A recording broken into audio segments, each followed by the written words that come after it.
بسم الله الرحمن الرحیم. السلام علیکم ورحمت الله وبرکاته. ګران زده کوونکو، الله جل جلاله دې وکړي چې روغ جوړ او خوشحاله اوسئ او خپل تیر درسونه مو یاد کړي وي.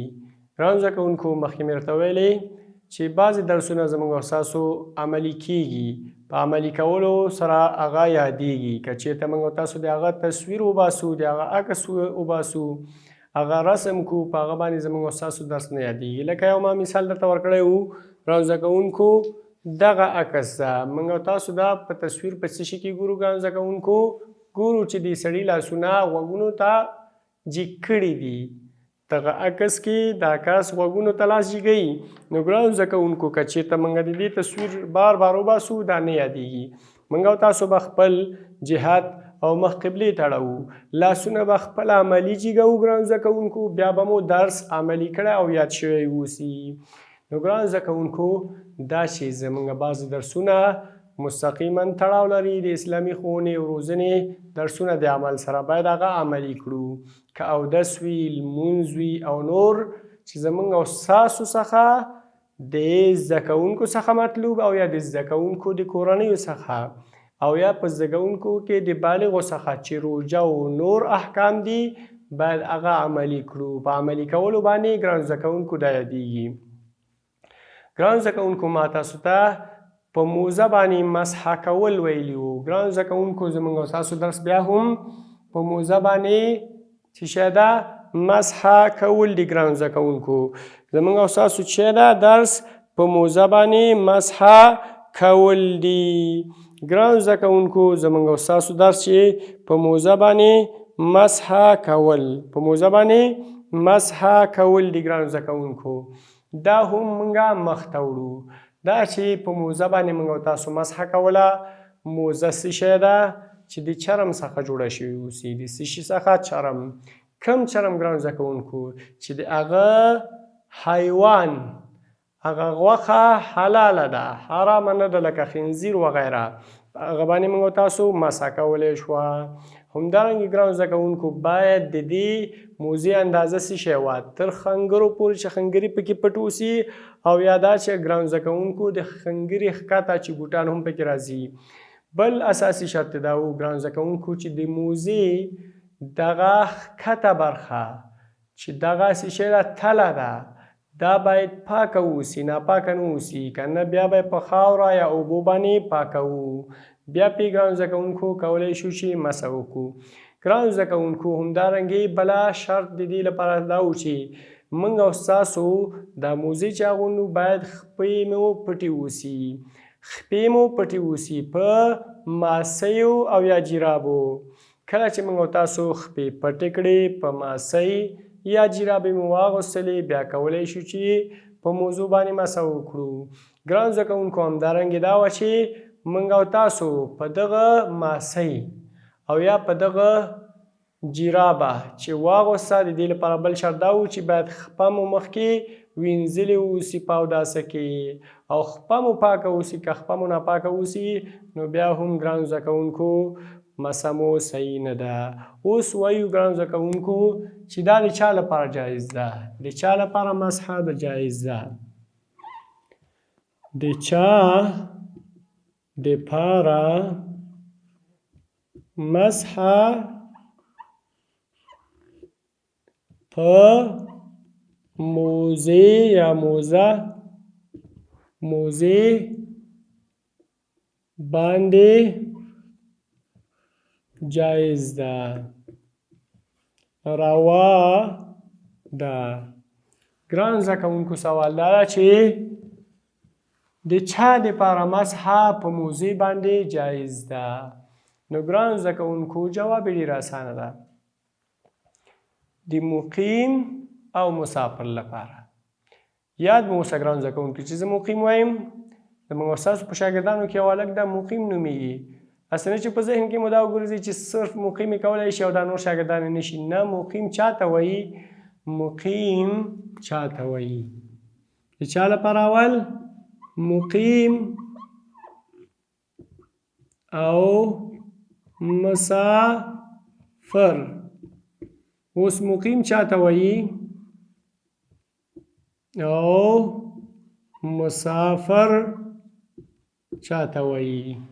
ګران زده کوونکو مقیم څوک ده چې په خپل کلي کور کې اوسیږي، په خپل کلي کور کې اوسیږي. مسافر هغه څوک چې موږ تاسو پیژنو چې په سفر کې اوسي، په چی کې اوسي؟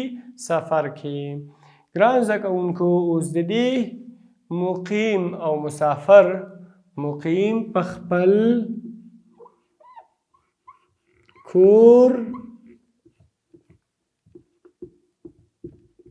کلی کې اوسي. مسافر چې په سفر کې اوسي او یا تللی اوسي. ګران زده کوونکو دا چې د مقیم او مسافر تعریف مو یاد کړ. همدارنګې ګران زده کوونکو څوک چې په مقیم کې هغه خپل عذر ولري، مریض اوسي او یا که مریض نه اوسي، یا د لنډ سفر لپاره اوسي او یا نه اوسي، دې کې اسلام کومه سختي نه ده کړې ګرانو زده کوونکو. او مسافر څوک چې په سفر کې روان اوسي، چې په دې کې ګرانو زده کوونکو مریض هر کس راځي. همدارنګې مسافرو کې هم مریض او غیر مریض راځي. همدارنګې دې دواړو کې موږ تاسو څوک چې دښمن په مقابل کې اوسي، د اسلام دفاع کوي، د اسلام سر لوړی غواړي ګرانو زده کوونکو، د اسلام دپاره د دښمن په مقابل کې ولاړ اوسي ګرانو زده کوونکو، د هغه لپاره هم مسح په موضع باندې جایزه ده ګرانو زده کوونکو. اوس راځو دا چې د دې دواړو مدت څومره ده. مدت یا وخت او مدت د مسح. ګرانو زده کوونکو د مقیم لپاره یو شبانه روز څومره؟ یو شبانه روز، یو شپه ورځ، چې زه درته اصطلاح په پښتو ولیکم تر څو تاسو ته اسانه شي ګرانو زده کوونکو. یو شپه ورځ،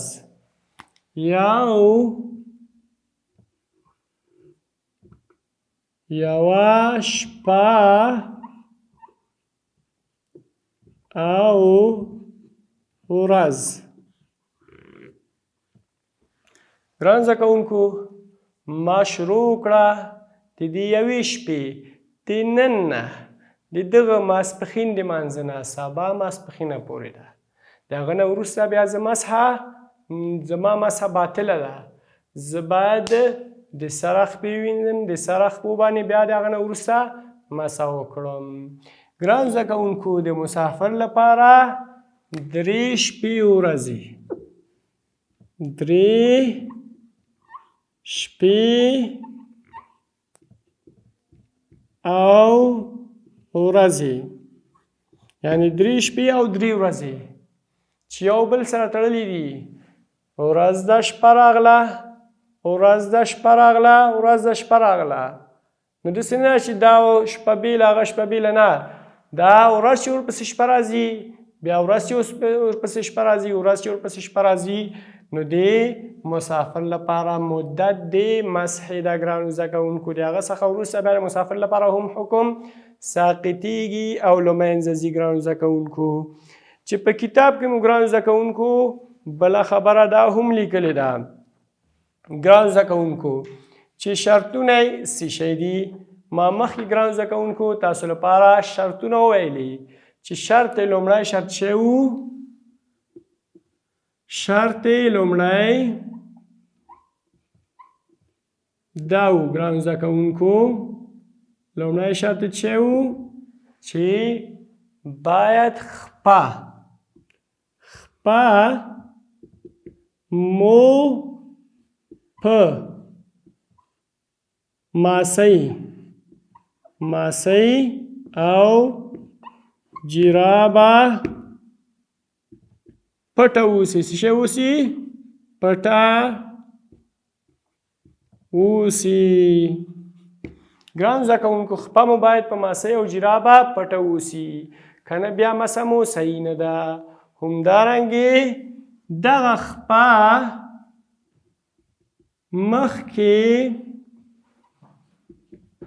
له ماسۍ او جرابې وینځل شوي وي. که چېرته مو خپه په جرابه او ماسۍ نه وي وینځل شوي ګرانو زده کوونکو بیا هم صحیح نه ده. ګرانو زده کوونکو اوس دا چې ماسۍ باندې مسحه کله ختمیږي. ګرانو زده کوونکو په ماسۍ باندې مسحه کله ختمیږي ګرانو زده کوونکو؟ مختصر یې درته وایم. مسحه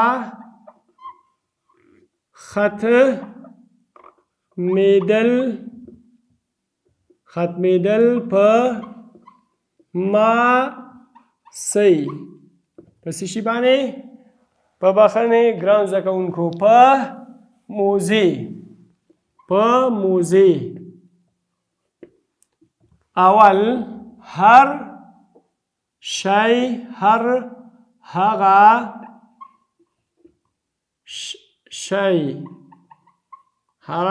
شی چې اودس ماتوي. هغه شی چې اودس ماتوي ماسۍ یعنی په موزې باندې مسحه هم ماتوي. همدارنګې ګرانو زده کوونکو جنابت ګرانو زده کوونکو صرف دومره یاد کړئ چې کله په یو سړي باندې غسل واوړي چې بیا انشاءالله په خپل ځای کې بیا مکمل ویو یعنی غسل اوړېدل چې دا هم ګرانو زده کوونکو مسحه ماتوي. ګرانو زده کوونکو اخري خبره دا ده چې